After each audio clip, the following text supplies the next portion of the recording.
in the neuron structure that you see here, from the synapses to the cell body, they send signals back and forth to each other in the brain.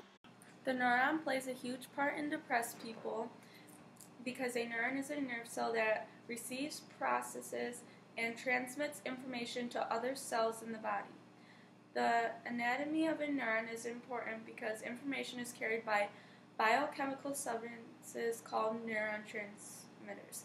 This is a structure of a neuron. This is the cell body, the axon, the nucleus.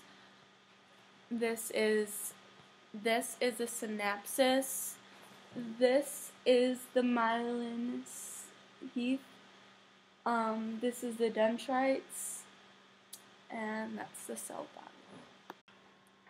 The following biochemicals are examples of neurotransmitters. Dopamine is correlated with our movement, attention, and learning. Epinephrine is involved in energy and glucose metabolism.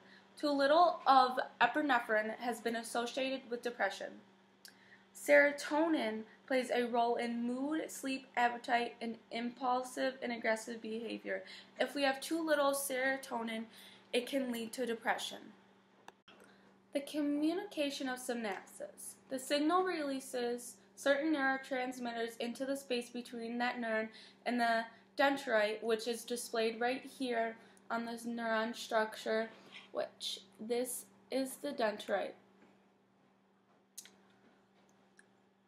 That space is called a synapse. As the concentration of a neurotransmitter rises in the synapse, neurotransmitter molecules begin to bind with receptors embedded in the membranes of the two neurons. A neurotransmitter is a biochemical, and a biochemical that can really affect us is serotonin. Having too little of serotonin leads to mood swings, and your mood can be up and down, which can really increase depression.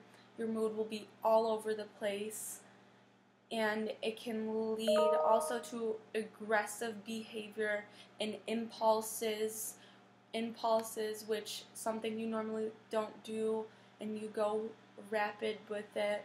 And serotonin also has to do with your sleep, getting too little sleep, getting too much.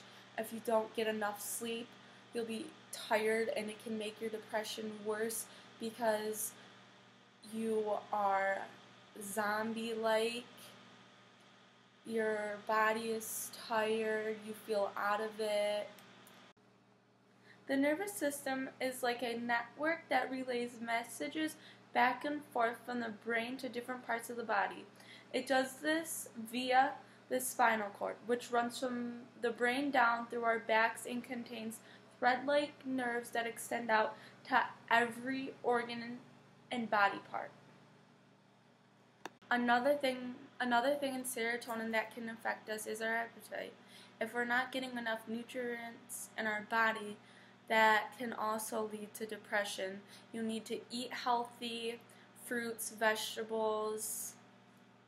Homeostasis is related to the role of antidepressants because homeostasis is a healthy state that is maintained by the constant adjustment of biochemical and psychological pathways.